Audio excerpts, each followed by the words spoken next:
president yesterday said that it wasn't about politics. But everybody in Washington, D.C. knows that this had everything to do with politics, and partisan politics was put ahead of good public policy. Look, if you're going to be a party of values and of principles, then you cannot stand up for immigrants simply when it's politically convenient for you to stand up. Democratic Congressman Gutierrez talking about the decision by the president to delay this immigration action, executive order. Take a listen to the president on Meet the Press. What do you tell the person that's going to get deported before the election that this decision was essentially made in your hopes of saving a Democratic Senate? Well, that's not the reason. I want to make sure we get it right. I want to make sure, number one, that all the T's are crossed. Looks like politics. I mean, it looks like election year politics. I'm going to act because it's the right thing for the country. But it's going to be more sustainable and more effective if the public understands what the facts are on immigration. Okay, back with the panel. Kirsten, I mean, the public kind of understands. I mean, everybody knows, as Gutierrez said, this is about the midterms. It is, and I don't think that there's necessarily anything wrong with that. And I feel very strongly about immigration, and obviously I can relate to what Chuck Todd was saying. What about the people that this actually affects? But the president, he should try to protect the Democratic Senate. I mean, that is part of his job as the leader of the party. It's important to him in terms of being able to, have some balance at least, on the Hill.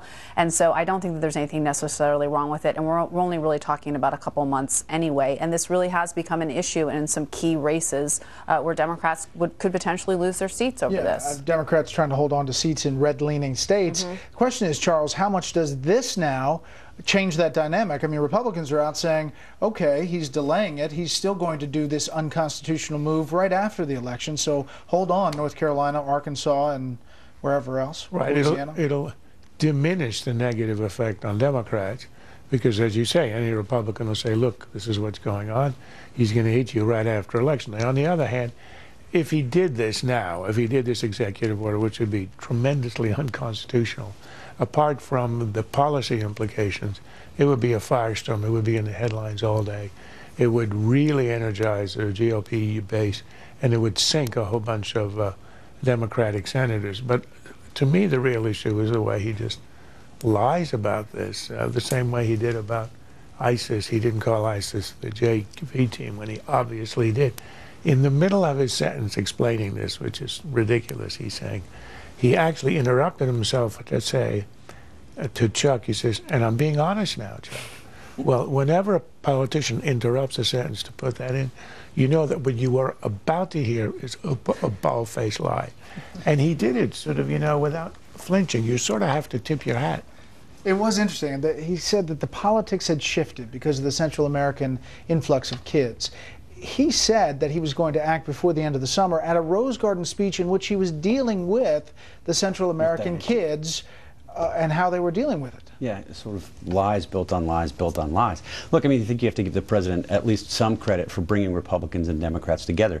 He couldn't do it on the substance of the issue, but everybody agrees on all sides of the issue that he's doing this for politics. You've heard from Democrats, you've heard this from Republicans.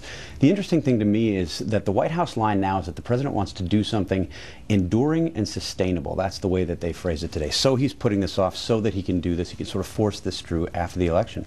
If that were true, by definition, what the president is doing by executive action is not enduring and sustainable. It can be undone by his successor. So even the arguments that the White House is giving for this don't stand up to even just a few seconds of scrutiny. If you really wanted sustainable enduring, I think the president would turn and try to work with Republicans after the election, particularly if Republicans take the Senate, because the Senate map in 2016 is not going to be as friendly to Republicans. They'll have a strong incentive to work with them. The White House points out that the Republicans haven't been willing to work on this issue at all.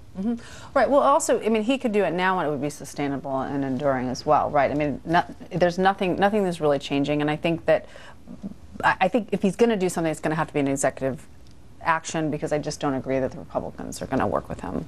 That is it for the panel, but stay tuned for a major milestone for the panel's first baseman, the good Dr. Krauthammer.